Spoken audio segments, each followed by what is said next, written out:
नमस्कार साथियों, गौरव ज्ञान धारा में आपका स्वागत है। आज की इस क्लास में अपन पढ़ने वाले हैं राष्ट्रीय आंदोलन का अगला पार्ट। अभी तक अपन ने असहयोग आंदोलन गांधी जी के जन्म से लेकर, ठीक है, पहले सबसे पहले जन्म करवाया। जन्म उनका अपने आप वैसे स्वाभाविक हुआ था, लेकिन अपन ने यहाँ पे पढ़ा, फिर उसके बाद में अपन आगे बढ़े और इस तरीके से असहयोग आंदोलन तक अपन ने पढ़ लिया था। आज इस क्लास में क्या पढ़ने वाले हैं? आज इस क्लास में पढ़ने वाले हैं सविनय अवज्ञा आंदोलन। सविनय का समझते हो मतलब? सविनय का मतलब होता है सविनय। कहीं प्रार्थना पत्र लिखते हैं या एप्लीकेशन लिखते हैं ना, तो उसमें ये चीज लिखी जाती है कि सविनय नम्र निवेदन है कि, ठीक है। तो यहाँ पे भी गांधी जी की नीतियां भी यही थी, अहिंसा, विनय, ये सब। तो सविनय नम्र निवेदन, ठीक है। तो सविनय आंदोलन जो है दांडी मार्च से शुरू होता है, नमक कानून से शुरू होता है। तो अपन इसके अंदर नमक कानून को भी समझेंगे और दांडी मार्च क्यों, कब, कैसे, ये सारी चीज समझने वाले हैं। तो शुरू करते हैं आज की इस ऐतिहासिक क्लास को। अच्छा, ऐतिहासिक इसलिए नहीं है कि मैं पढ़ा रहा हूं और इसलिए ऐतिहासिक है। ऐतिहासिक इसलिए है क्योंकि ये इतिहास की क्लास है। आज की स्लाइडें आपको बड़ी पसंद आएगी, मेहनत भी अच्छी की गई है और जितनी स्लाइड होती है आप सभी को पता है, मैं स्वयं ही बनाता हूं। कारण यह है कि क्या पढ़ाना है बच्चों को, क्या देना है, कंटेंट किस तरीके से प्रस्तुतिकरण देना है, वो सारा मुझे पता होता है। तो मैं इसके लिए किसी पर निर्भर नहीं रहता हूं और बच्चे बड़े संतुष्ट हैं, ये भी मैं इसको भी देखता रहता हूं, तो मुझे खुशी होती है। चलिए आज की क्लास की थोड़ी सी झलक बताऊं आपको पहले कि क्यों ऐतिहासिक शब्द को प्रयोग किया। देखिए, आज की क्लास दांडी मार्च, और दांडी मार्च में फिर पूरा रूट मैप के बाद में नमक कानून क्या था इसको समझेंगे। उसके बाद में ग्राफिक्स के माध्यम से देखो कितना मजा आने वाला है आपको इस क्लास में।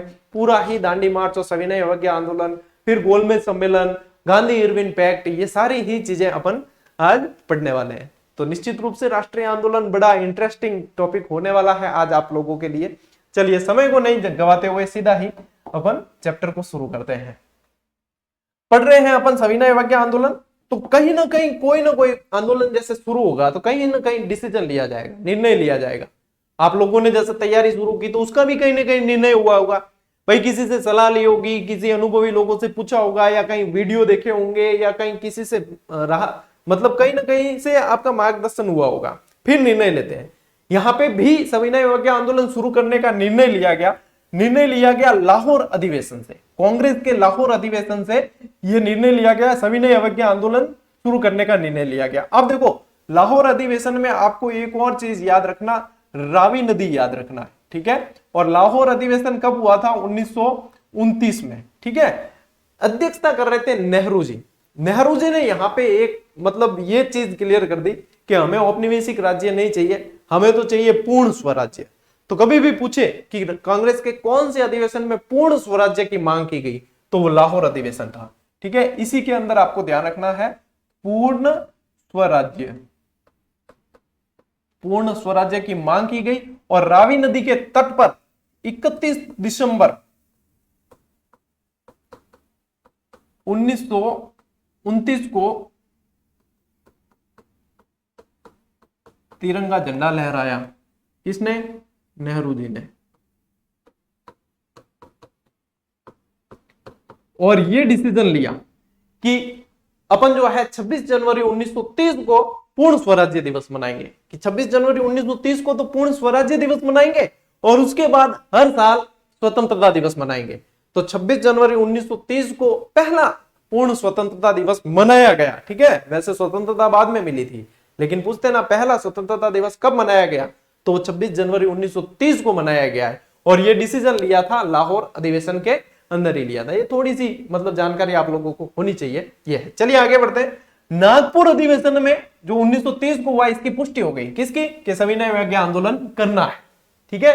असहयोग आंदोलन को तो भाई रद्द कर दिया था, तो उसके बाद इसकी बात थी, ठीक है। 1930 में साबरमती आश्रम में इसका नेतृत्व सौंप दिया, किसे? गांधी जी को सौंप दिया। गांधी जी को नेतृत्व बाद में सौंपा 1930 में साबरमती आश्रम में। अब साबरमती आश्रम में रहते थे ज्यादातर वो। गांधी जी ने वायसराय इरविन के समक्ष 11 सूत्री मांग पत्र रखा। क्या किया? 11 सूत्री मांग पत्र रखा है। अब ये हालांकि 11 सूत्री जो मांग पत्र है, इसमें क्या क्या मांगे थी वो पूछा नहीं जाता, लेकिन फिर भी मैंने कंसेप्ट को समझने के लिए आज की स्लाइड में शामिल किया है कि क्या क्या मांगे रही होगी। भाई दिमाग में आता ही है ना जब पढ़ते हैं, तो क्या फिर मांगे क्या होगी, कि भाई ऐसा नहीं होगी कि मेरे सूट पैंट लेना, मेरे कोट लेना, मेरे इंग्लैंड से विलायती कोट लेकर आना है बीते नंबर बीडी लाई जो बे लाई जो एडी मांगा तो है नहीं, देश को रिलेटेड मांगा हुई तो वो कम कम दिमाग में क्लियर तो होनी चाहिए। तो ये 11 सूत्री मांग है, इसमें से कोई याद करने की आपको आवश्यकता नहीं है कि क्या मांग रखी होगी, पर एग्जामिनर का कह नहीं सकते। आजकल ये भी पूछ ले कि भाई फलानी मांग ही कौन ही, तो एक बार नजर भी मार लोगे ना तो क्लियर हो जाएगा। मांग क्या थी? सैन्य खर्च व प्रशासनिक खर्च में 50% की कटौती हो, सभी राजनीतिक कैदी यानी भारतीय जो राजनीतिक कैदी थे उनकी रिहाई हो, भारतीयों को आत्मरक्षा के लिए हथियार रखने की अनुमति दी जाए, भाई सेल्फ है ना, खुद आत्मरक्षा के लिए, पूर्ण शराबबंदी तथा नशीली वस्तुओं की बिक्री पर प्रतिबंध हो, शराब की पूरी बंदी हो, ठीक है। जब तो ड्राई डे मनाते हैं, देखो बार बार विरोध किया गांधी जी रेर विरोध किया, 2 अक्टूबर ड्राई डे मनावे, ठीक है। कई जना नाल टूटे बड़े क्या होंगे यार ड्राई डे है यार, हालांकि ड्राई डे में भी कई जना जो है सेट कर दिया करे मामलों पर भी आर्थिक नुकसान ज्यादा हो या करे। नशीली वस्तुओं की बिक्री पर प्रतिबंध हो, रुपए का विनिमय दर 1 शिलिंग और 4 पैंस के बराबर हो, लगान में 50% की कटौती हो, नमक कर समाप्त हो, अब नमक कर ही आएगा अभी आगे अपने, ठीक है, और नमक पर सरकारी एकाधिकार समाप्त हो। यह दांडी मार्च इसके लिए ही किया गया था। तटीय यातायात रक्षा विधेयक पास किया जाए, डाक आरक्षण विधेयक पास किया जाए, सीआईडी पर सार्वजनिक नियंत्रण हो और रक्षात्मक शुल्क लगाए जाए एवं विदेशी वस्त्र के आयात को नियंत्रित किया जाए। भाई विदेशी वस्त्र जो आते हैं उनको नियंत्रित किया जाए ताकि भारतीय जो बनाते हैं उनको भी प्रॉपर फायदे हो। अब ए याद करने रटने की जरूरत नहीं है, ठीक है ना, मैंने आपको पृष्ठभूमि अच्छी बन जाए इसके लिए ये सारी चीज बताई है। तो भी किम सामर्थ्य है कि नहीं साहब मैं तो रट्टो मार सकूं तो मार भी सको, ठीक है, अपार तरफ की मनाई नहीं है। हालांकि स्लाइड में सारी चीजें शामिल की गई है कि ये थी वही 11 सूत्री मांग पत्र जिन्हें इरविन साहब ठुकरा दी, लॉर्ड इरविन ने नहीं मांगी। तो गांधी जी कान चढ़ी हो, गांधी जी क्या क्या मैंने रोटी मांगी, रोटी बदले में मुझे पत्थर मिले, इंतजार की घड़ियां समाप्त, अब दंदनादन देखा जाएगा, ठीक है। देखो गांधी जी के भी है ना कोटेशन यूं किसी बॉलीवुड की दंदनाती हुई पिक्चर के डायलॉग जैसा लगता है। देखो यही है कोटेशन, इरविन ने मांगे नहीं मानी, गांधी जी ने कहा मैंने रोटी मांगी मुझे पत्थर मिले, इंतजार की घड़ियां समाप्त।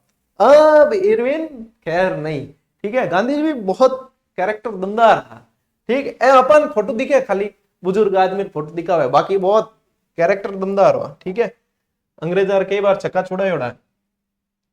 फिर देखो अब आते हैं अपन दांडी मार्च पे। सविनय अवज्ञा आंदोलन शुरू करना है तो दांडी मार्च शुरू करना पड़ेगा, ठीक है। चलिए दांडी मार्च आ जाते हैं सीधे ही दांडी मार्च पर। अब देखो की पॉइंट क्या क्या है जो याद रखने हैं, वो सारे तथ्य है ये जो आपको याद रखने हैं, ठीक है। 12 मार्च 1930 को साबरमती आश्रम से शुरू किया गया जो दांडी तक चला है। दांडी नवसारी जिले के अंदर पड़ता है, ठीक है, तो एक डेट याद रखनी है। 200 मील, कई जगह है ना आपको 240 मील भी लिखा मिलेगा, तो लगभग 200 मील की ये यात्रा थी। 78 साथियों के साथ शुरुआत, यहां पे इस शब्द का ध्यान रखना, 78 साथियों के साथ यहां से शुरुआत की है, लेकिन जैसे जैसे आगे बढ़े कारवा बढ़ता गया, 60,000 70,000 80,000 तक भी पढ़ने को मिलता है कि साथी इतने जुड़ चुके थे, साथी इतने जुड़ चुके थे, मतलब इसे सफेद नदी तक कहा गया, मतलब इतने लोग सफेद खादी पहन के चलते हुए दिखते थे। यहाँ पे ये दांडी यात्रा की खासियत थी। 24 दिन में पहुंच गए ठेठ दांडी, 5 अप्रैल को पहुंचे। देखो यहाँ पे 2 डेट है, 5 अप्रैल और 6 अप्रैल। यदि आपको पूछते हैं कि गांधी जी ने नमक उठाकर कानून कब तोड़ा, तो वो तो था आपके 6 अप्रैल। कानून कब तोड़ा? 6 अप्रैल, लेकिन पहुंच गए थे 5 अप्रैल को शाम, मतलब शाम टाइम, मतलब दिन ढलिया पहुंच गया, ठीक है। सरोजनी नायडू स्वागत करियो, सरोजनी नायडू खास रही है वैसे गांधी जी के, ठीक है। सरोजनी नायडू ने स्वागत किया और कहा क्या, विधि भंजक तुम्हारा स्वागत है। विधि भंजक यानी कि कानून, विधि क्या है? कानून, भंजक यानी तोड़ने वाले। विधि भंजक उनको पता है ये कानून तोड़ने आए। कौन सा कानून? नमक कानून। क्या विधि भंजक तुम्हारा स्वागत है, यानी कानून तोड़ने वाले आपका स्वागत है। भाई एक पत्रकार ने कहा भी कि एक केटली में पानी उबाल कर ये कितने समय तक जो है ये कर सकते हैं, तो गांधी जी ने कहा कि ये गांधी है भाई, ये तब तक पानी उबाल सकता हूं जब तक हमें नोमेंशियल स्टेट का दर्जा नहीं मिल जाए, ठीक है, या हमें हमारी मांगे पूरी नहीं हो जाए। तो ये गांधी जी, मतलब गांधी जी मैं कहूं ना कैरेक्टर बहुत दमदार हो। 6 अप्रैल, फिर ये चीज आप समझ गए हो, मुट्ठी पर नमक उठाकर नमक कानून और सविनय अवज्ञा आंदोलन शुरू किया, नमक कानून को तोड़ दिया। ये था इनका रोड मैप, ठीक है, यहां से स्टार्टिंग पॉइंट साबरमती आश्रम, और फिर ये मतलब गुजरात में, और है कहां यदि ये पूछ ले तो अरब सागर के किनारे, ठीक है, अरब सागर के तट पर। यह भी ध्यान रखना है, बंगाल की खाड़ी उस तरफ है, पश्चिम बंगाल की साइड, और अरब सागर है इस तरफ, ठीक है ना। मैंने आपको ये बताया भी था कि कभी भी याद रखने हो ना तो इस तरीके से याद रखना, जैसे भारत का नक्शा तो ए और बी, जिस तरफ ए लिखते हैं वो अरब सागर है, जिस तरफ बी लिखते हैं वो बंगाल की खाड़ी है, बे ऑफ बंगाल। एक छोटे छोटे तरीके हैं याद रखने के। तो ये है, यहां पे ये दांडी है और ये नवसारी जिले के अंदर पड़ता है। नौसारी ऐसे भी लिख सकते हो, नवसारी भी लिख सकते हो, ठीक है। महाराष्ट्र पास में ही पड़ जाता था, लेकिन ये महाराष्ट्र के अंदर है नहीं। और ये दांडी मार्च जो है बहुत तबीयत का चल गया। फिर अब इसके बाद में क्या हुआ, दांडी मार्च, यहां पे नमक कानून क्या था, कि क्या आवश्यकता पड़ी। नमक कानून एक ऐसा कानून था जिसपे पूरी तरीके से एकाधिकार किसका था, पूरी तरीके से एकाधिकार था अंग्रेजों का। कोई भी भारतीय नमक नहीं बना सकता था, उनको जो है टैक्स देकर अनावश्यक रूप से कर वसूला जाता था, और उनको वो कर देकर वो नमक लेना पड़ता। कई बार कर जो है 14 गुना तक बढ़ जाता। चलिए समझते हैं इस चीज को कि नमक कानून क्या है और विरोध क्यों करना पड़ा। देखो, प्रत्येक भारतीय घर में नमक का प्रयोग मतलब करना जरूरी ही था भाई। नमक बिना किसी के चल नहीं सकता, तो नमक का प्रयोग अपरिहार्य था। लेकिन इसके बावजूद उन्हें घरेलू उपयोग के लिए भी नमक बनाने से रोका गया। खुद भारतीय कोई भी नमक नहीं बना सकते थे, पूरी तरीके से ब्रिटिश यानी अंग्रेज बनाएंगे, ठीक है। और इस तरह से उन्हें दुकानों के ऊंचे दाम पर नमक खरीदने के लिए बाध्य किया जाता था, बाध्य होते थे, बड़े टैक्स बहुत लगाया करते थे। तो ये था नमक कानून, ठीक है। और क्या, उस समय बिना कर, जो कभी कभी नमक के मूल्य से 14 गुना तक होता था, बिना कर के नहीं ले सकते थे, कर जो है 14 गुना तक हो जाता था। तो बिना कर अदा किए नमक के प्रयोग को रोकने के लिए सरकार उस समय नमक को नष्ट कर देती थी। भाई जो बचता था ना नमक, कर दोगे तो आपको मिलेगा, बिना कर के आप उपयोग नहीं करते तो नष्ट भी कर दिया करती थी, नष्ट कर देती थी, जिसे वह लाभ पर नहीं बेच पाती थी। तो ये था नमक कानून था कि यदि लाभ नहीं मिल रहा है ना तो बेचेंगे भी नहीं, कर नहीं मिल रहा है तो बेचेंगे भी नहीं, नष्ट कर देंगे भी नहीं। वो एक मारवाड़ी खानदान है, कहावत भी है कि खाओ नहीं तो ढोलाओ तो सही। तो वह वाली बात है, नष्ट कर देवे पर खाने नहीं देवे। तो इस सबसे परेशान थे भारतीय, और यहीं से जो है इनको विरोध करने का कोई तरीका चाहिए था भारतीयों को भी, कि भाई अब विरोध किसको आधार बनाया जाए, तो नमक कानून को आधार बना के विरोध किया गया। आते हैं अपन ग्राफिक्स की तरफ। ग्राफिक्स जो है क्विंट हिंदी एक साइट है, उसकी मदद से लिए गए हैं यहाँ पे, तो क्रेडिट गोज टू आप कह सकते हैं बिल्कुल। चलिए समझते हैं इरादे का ऐलान। 2 मार्च 1930 को इरादे का ऐलान इन्होंने कर दिया। क्या किया, गांधी ने वायसराय लॉर्ड इरविन को खत लिखकर उन्हें मार्च के बारे में बताया कि हम दांडी मार्च निकालने वाले हैं, ठीक है। और नमक कानून पर दोबारा विचार करने के लिए कहा कि आप विचार कीजिए, नहीं तो भाई गांधी जी पहला भी धमकी दी ओड़ी है ना कि मैंने रोटी मांगी बदले में पत्थर मिले, इंतजार की घड़ियां खत्म, ठीक है। वो एक डायलॉग है ना वो कि पुष्पा समझ के फ्लावर समझे क्या, फायर है मैं, वो वाली बात है गांधी जी में भी। अगर मेरा खत आपसे कोई अपील नहीं कर रहा, देखो खत लिखा है, अगर मेरा खत आपसे कोई अपील नहीं कर रहा है तो इस महीने की 11 तारीख को नमक कानून के प्रावधान की अवहेलना करूंगा, सूचित रहे, ठीक है। बस सीधी धमकी है। और गांधी जी उस समय में व्यक्तित्व बहुत दमदार था, लोग बहुत आस्था रखते थे, ठीक है। नमक सत्याग्रह के लिए मार्च यानी कि वहां से निकले हैं सभी, और धीरे धीरे धीरे कारवां बढ़ता गया। दांडी मार्च की शुरुआत 78 सत्याग्रहों से हुई, लेकिन जल्द ही 50,000 प्रदर्शनकारी बापू के साथ शामिल हो गए। 50 क्या 60 70 80 तक सुनने में आता है, 80,000 तक जुड़ गए। इस मार्च में हर उम्र हर क्षेत्रों से आए हुए लोग शामिल हुए। 16 साल के विठल लीलाधर ठक्कर सबसे कम उम्र के सत्याग्रही थे। बहुत अच्छा प्रश्न, कौन, ये मिटा देता हूं ताकि यहां पे आपको मिलेगा सही, ठीक है। 16 साल के विठल लीलाधर ठक्कर सबसे कम थे, विठल लीलाधर ठक्कर। इसे सफेद बहती नदी कहा गया कि ये तो कैसी है, सफेद बहती हुई नदी की तरह है, क्योंकि इतने सफेद वस्त्रधारी खादी पहने हुए थे सारे, नदी की तरह कहा गया क्योंकि इन्होंने सफेद खादी पहन रखी थी। लगभग कहते हैं 395 किलोमीटर, आप 200 या 240 मील ये पूछ सकते हैं, ठीक है। तो लगभग 200 मील आप याद रखें, और दांडी तक ये मार्च चलता है। नमक उठाकर नमक कानून की अवहेलना करते हैं, कानून को तोड़ते हैं। इसके साथ मैं ब्रिटिश साम्राज्य की नींव हिला रहा हूं, देखो है कि नहीं दबंग। ये नमक कानून तोड़ना यानी एक बहुत बड़ा उस समय एक कदम था इनके द्वारा उठाया गया। दांडी में 6 अप्रैल को अरब सागर पर पहुंचने पर बापू ने अवैध नमक बनाकर नमक कानून तोड़ा। अब अवैध क्यों है, तो अपन भारतीय, लेकिन कानून तो बना हुआ था ना, इसलिए अवैध नमक बनाकर ये कानून तोड़ा। और ऐसा नहीं है कि दांडी मार्च सिर्फ गांधी जी ने निकाला, और ये गांधी जी के अलावा भी बहुत सारी जगह पूरे भारत में लगभग मार्च निकाले गए। यदि अपन पश्चिम उत्तर में देखें तो खान अब्दुल गफ्फार खान जो इनसे प्रभावित हुए और उन्होंने भी मार्च निकाला, है ना। खुद ही खिदमतकार उनकी संस्था थी, उन्होंने सपोर्ट किया, उनके माध्यम से मार्च निकाला। नागालैंड की गोंडा नेहरू, जिन्हें जवाहरलाल नेहरू ने रानी की उपाधि दी, उन्होंने मार्च निकाला। दक्षिण में मार्च निकले हैं सभी।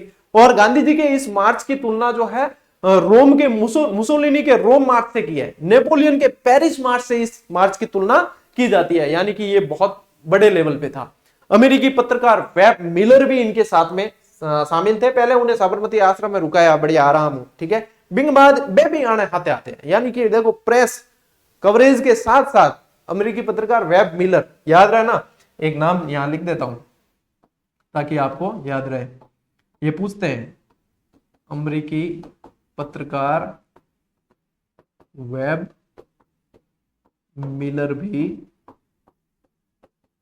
साथ था। ये लड़कों को बड़े अच्छे से याद रह जाएगा, क्यों?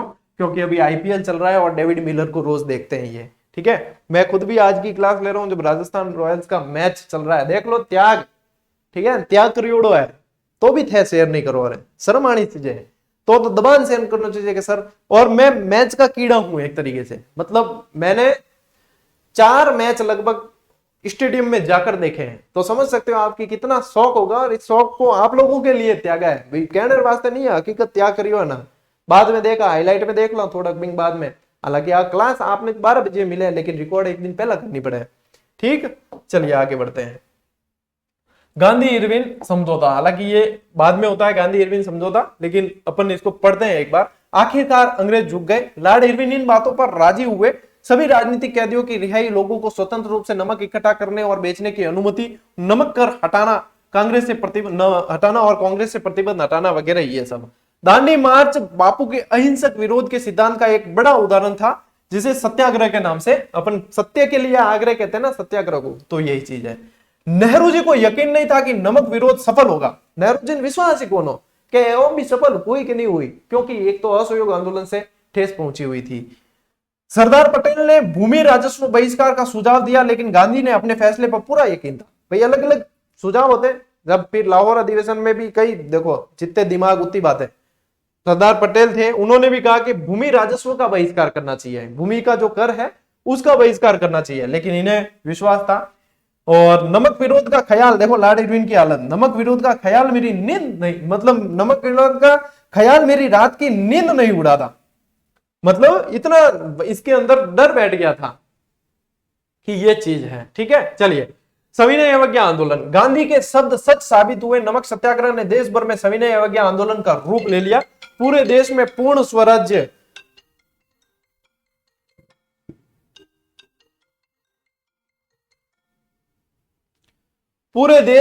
स्वराज्य की मांग तेज हो गई। भारतीयों ने दूसरे टैक्स देने से इनकार कर दिया। देखो सिर्फ नमक कानून से शुरुआत मिलनी चाहिए थी, लेकिन दूसरे टैक्स देने से भी इनकार कर दिया, जिससे ब्रिटिश साम्राज्य की नींव हिलने लगी।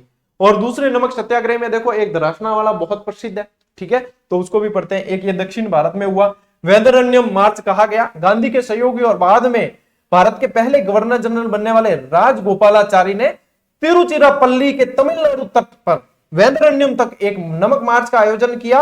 और राजा जी, इनको राजा जी भी कहते थे, राजा जी को अंग्रेजों ने अवैध नमक बेचने के आरोप में गिरफ्तार किया था। तो ये वैदरण्यम मार्च से प्रश्न बनते हैं, एक इस दर्शना मार्च से भी प्रश्न बनते हैं। और इस दर्शना मार्च को कवरेज किया था वेब मिलर ने, जिसका नाम अभी मैंने आपको लिखवाया है। इस दर्शना मार्च के अंदर ही गांधी जी का जो जिस पुत्र ने विरोध किया था, मणिलाल, उसने यहाँ पे जो है 2000 सत्याग्रहों का नेतृत्व किया था। सरोजनी नायडू का संबंध इससे रहा था। और मणिलाल के बारे में मैंने आपको बताया ही है, क्या बताया कि मणिलाल के स्टडी के लिए जाना था, कहां, विदेश, है ना, विलायत। गांधी जी मना कर दियो, ना बेटा ना, विदेश में बिगड़ जी। एक है मणिलाल के बापू, दिस इज नॉट फेयर, आप जाकर आए, आपने तो वहां सब मजे ले लिए और मुझे मना कर रहे हो। तो क्या मैं देखना है गांधी जी के, मैं सब देख लिया बटन, ठीक है, बट जाने का काम है कौन। और इस कारण जो है उन्होंने विरोध भी किया था गांधी जी का। 5 मई को गांधी जी की गिरफ्तारी के बाद सरोजनी नायडू ने गुजरात के दर्शना मार्च का नेतृत्व किया। कई सत्याग्रहों ने पुलिस ने यहाँ पे मतलब बहुत बुरी तरीके से इनको पीटा था सत्याग्रह को, तो पुलिस ने पीटा, सरोजिनी नायडू को गिरफ्तार कर लिया गया। और ध्यान रखना मणिलाल भी शामिल थे यहाँ पे इनके साथ, ठीक है। और वेब मिलन ने कवरेज की थी यहाँ से, ये भी ध्यान रखना साथ ही। चलिए आगे बढ़ते हैं और चलते हैं अपन प्रथम गोलमेज सम्मेलन की तरफ। देखो गोलमेज सम्मेलन क्या है? गोलमेज सम्मेलन यानी कि एक गोल मेज है, और जैसा कि आप फोटो भी देख सकते हो, इसीलिए गोलमेज सम्मेलन कहा गया। और सभी लोग जो है बैठकर आपस में इर्द गिर्द और सभी जो है विचार करेंगे इनपे अलग अलग मांगों पे, ठीक है। तो गोलमेज सम्मेलन में क्या क्या पूछे जाते हैं? एक तो प्रथम 3 गोलमेज सम्मेलन हुए हैं। प्रथम में कांग्रेस ने भाग नहीं लिया, द्वितीय में भाग लिया, ये ध्यान रखना है। तो प्रथम गोलमेज सम्मेलन 12 नवंबर 1930 से 13 जनवरी 1931 तक हुआ है। टोटल 89 प्रतिनिधियों ने भाग लिया है। और हिस्सा लेने वालों में मुख्य यदि देखे जाए तो तेज बहादुर सप्रू, और तेज बहादुर सप्रू ने लगभग तीनों में भाग लिया है, तेज बहादुर सप्रू ने और भीमराव अम्बेडकर ने, ठीक है। श्रीनिवासन शास्त्री, मोहम्मद अली, मोहम्मद शफी, आगा खान, मोहम्मद अली जिन्ना, जयकर, BR अम्बेडकर, सुंदर सिंह मजीठिया आदि। यदि आपसे पूछे कि राजस्थान से भाग लेने वाले कौन कौन थे, तो देखो, तो यहां पे मैं आपको राजस्थान से भी बता देता हूं। राजस्थान से महाराजा गंगा सिंह, महाराजा गंगा सिंह कहां के थे? बीकानेर। एक तो ये महाराज उदयभान सिंह, उदयभान सिंह कहां के थे? धौलपुर। और महाराज जय सिंह, ये कहां के थे? अलवर। तो राजस्थान से भाग लेने वाले ये थे, तो ये भी ध्यान रखना, ठीक है। और बाकी जो मुख्य थे वो ये थे। अब यहां पे न गांधी जी ने भाग लिया और न ही आपके कांग्रेस ने भाग लिया। ये लेते हैं द्वितीय गोलमेज सम्मेलन में भाग, लेकिन उससे पहले होता है गांधी इरविन पैक्ट, जिसे गांधी इरविन समझौता कहा जाता है। तत्कालीन वायसराय इरविन थे। तो देखो ये इसकी डेट याद रखना, 5 मार्च, ठीक है। 5 मार्च 1931 को गांधी इरविन समझौता होता है। यह समझौता जो है तेज बहादुर सप्रू और जयकर के प्रयासों से होता है। यह कई बार पूछा गया प्रश्न, तेज बहादुर सप्रू और जयकर, ठीक है। जय हमेशा तेज बोली जाती है और इतनी तेज बोली गई कि गांधी इरविन पैक्ट तक सुनाई दी। इस तरीके से याद रखना, जय हमेशा तेज बोली जाती है, भारत माता की जय, ठीक है। तो तेज बहादुर सप्रू और जयकर के प्रयासों से गांधी इरविन पैक्ट हुआ। कांग्रेस सविनय अवज्ञा आंदोलन समाप्त करने को राजी होगी, ठीक है, हो गई समझो। यहां पे कांग्रेस दूसरे गोलमेज सम्मेलन में हिस्सा लेगी, यह भी बात हुई। जिन राजनीतिक कैदियों के मजबूत केस नहीं थे उन्हें रिहा किया गया, ठीक है। बात ध्यान रखना, भगत सिंह, सुखदेव और राजगुरु की रिहाई पर चर्चा नहीं हुई। इसको मैं वापस एक्सप्लेन करूंगा, सुनना एक बार। गांधी जी को आलोचना का शिकार होना पड़ा। अब ये जो पॉइंट है, ये चीजें आपने पढ़ ली और समझ भी ली। यहां पे ये जो पॉइंट है, भगत सिंह, सुखदेव और राजगुरु, सभी जानते हैं 23 मार्च 1931 को इन्हें फांसी दी गई। अपन ने पढ़ा भी है, क्रांतिकारियों को पढ़ा, उसमें पढ़ लिया, समझ लिया। यहां पे गांधी जी चाहते, भाई इतिहासकार कहते हैं, कोई अपन उस टाइम थे नहीं, गांधी जी चाहते तो इनको छुड़वा सकते थे, कम से कम इनकी फांसी की सजा को उम्र कैद में बदलवा सकते थे। और ज्यादातर जो मतलब अपने क्रांतिकारी थे या जो प्रयासरत थे स्वतंत्रता के लिए, उनका भी कहना यही था कि कम से कम आपको ये मांग जरूर रखनी है कि उन तीनों बच्चों की, यानी कि ये तो देखो कम उम्र के थे, कि तीनों बच्चों की जो है फांसी की सजा कैंसिल होनी चाहिए और उम्र कैद में बदलवा देना भले। लेकिन यहां पे ये कहते हैं इतिहासकार कि गांधी जी ने दबे हुए स्वर में पूछा इरविन से कि क्या उनकी सजा कम हो सकती है, मतलब क्या उनकी सजा कम हो सकती है। इरविन ने कहा नहीं, उनको तो फांसी होगी। चलो कोई बात नहीं, फिर अगली मांग पे आ गए। तो यहां पे यदि गांधी जी कहते, देखो उस समय जो है दांडी मार्च के बाद में सरकार यानी कि ये अंग्रेज हिले हुए थे पूरी तरीके से। यदि गांधी जी कहते कि नहीं, यदि नहीं करते हो तो कोई पैक्ट नहीं है, ठीक है, हम समझौता नहीं करेंगे, तो उन्हें छोड़ना पड़ता, ये बताते हैं इतिहासकार। तो इन्होंने मांग को सही तरीके से रखा नहीं, इसलिए इन्हें आलोचना का शिकार होना पड़ा। 1931 का जो कराची अधिवेशन हुआ, कराची अधिवेशन में विरोध, ठीक है, अधिवेशन में जाते समय इन्हें काले झंडे दिखाए गए क्रांतिकारियों द्वारा और गांधी गो बैक के नारे लगे। जैसे साइमन गो बैक के लगे थे ना, ऐसे गांधी जी वापस जाओ, गांधी जी गो बैक, ये नारे लगे वहां पे, और ये सारी जो है लीला आप अब समझ चुके हो।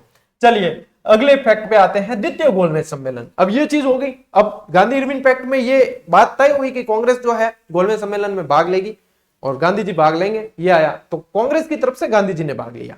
ठीक है, कब हुआ? 7 सितंबर 1931 से दिसंबर 1931 तक कांग्रेस की ओर से केवल गांधी जी ने भाग लिया है। ठीक है, और दूसरे सदस्य थे, अब दूसरे तो ऐसे तो 111 प्रतिनिधि थे। ठीक है, 111 प्रतिनिधि शामिल हुए थे, वैसे तो पहले में 89 थे ना, यहाँ पे 111 शामिल हुए थे, लेकिन गांधी जी ने कांग्रेस की तरफ से सिर्फ इन्होंने, यहां गांधी जी सांप्रदायिकता और आरक्षण के मुद्दे पे गांधी जी असफल हुए, यानी कि किसी से एक राय नहीं हुए और वापस आ गए।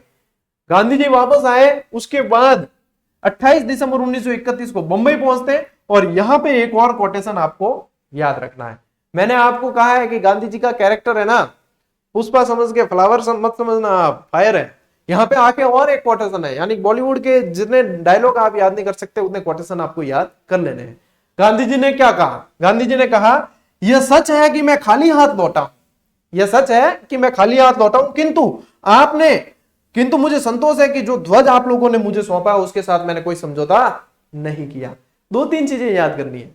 जब हम कंपटीशन की तैयारी किया करते थे तब ये चीजें जो है हम डिस्कस किया करते थे, बताओ ये कोटेशन कब कहा, ये कोटेशन किसने कहा, ये किसने कहा, इतने कंठस्थ से हो गए कि उसके बाद में भूलने का चांस नहीं रहता। तो एक तो क्या, मैंने रोटी मांगी, बदले में बाटे मिले, पत्थर मिले, और इंतजार की घड़ियां समाप्त। तो इस तरीके से गांधी जी के ये डायलॉग है, जिसको इंटरेस्ट लेके याद करोगे तो बड़े अच्छी तरीके से याद होंगे, बहुत समझ के याद करोगे तो गांधी जी बेड़ी आवन वाला को नहीं है।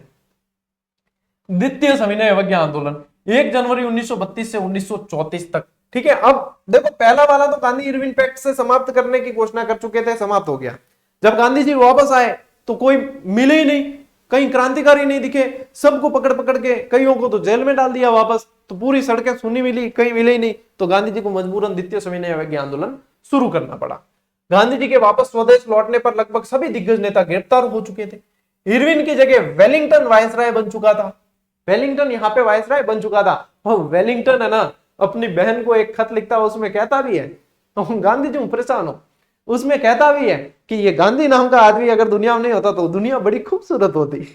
देखो आपने ऐसे ऐसे कोटेशन क्या पता इतिहास में पढ़े हैं कि नहीं पढ़े, लेकिन हम क्या है, इतिहास के जीव जंतु है, मतलब हम जो इतिहास के प्राणी हैं, इतिहास के विद्यार्थी हैं। तो इतिहास के विद्यार्थी थोड़े से इतिहास में मजे भी लेते हैं, और मजे नहीं ले तो क्या करें भाई, रोता क्या नहीं करता, जब इतिहास लिए पढ़ने के लिए मजे ही लेने पड़ेंगे। तो यहाँ मजे लेते हैं, मजे मजे में याद हो जाती है चीजें। तो ये वेलिंगटन एक पत्र लिखता है, हालांकि आपको याद नहीं रखना है ये, लेकिन बस आपको ध्यान रखना कि वेलिंगटन ने ऐसा भी कहा था। तो ये वायसराय बन गया। मजबूरन गांधी जी को द्वितीय सविनय अवज्ञा आंदोलन शुरू करना पड़ा, और गांधी जी को गिरफ्तार कर लिया गया यहाँ से, और यरवदा जेल में डाल दिया गया, महाराष्ट्र की यरवदा जेल के अंदर इन्हें डाल दिया गया है यहाँ पे। ठीक है, चलिए आगे बढ़ते हैं। अरे मेरे को पता है कि आपको इंटरेस्ट बढ़ा रहा होगा इसको पढ़ने में, और आपके दिमाग में छवि ऐसी बन रही होगी जैसे कोई मूवी देख रहे हैं। भाई मेरा काम भी यही है कि प्रस्तुतिकरण आपको अच्छे से दूं, ताकि आपको जो चीज पढ़ रहे हो वो चीज याद हो जाए। पर कमी सिर्फ एक बात की है कि थे शेयर को नहीं कराओ।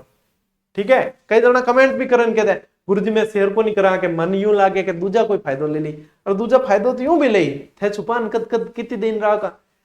भाई पहला जब मेरे 20,000 सब्सक्राइबर आनी भी टाइम भी छोरा यूं ही कहता है कि गुरुजी कोई दूजा पढ़ ले, तो और आज 3.5 लाख ऊपर होगा तो भी थे यूं ही को। तो इन बढ़िया है कि शेयर कर लें, जस्ट ले लो।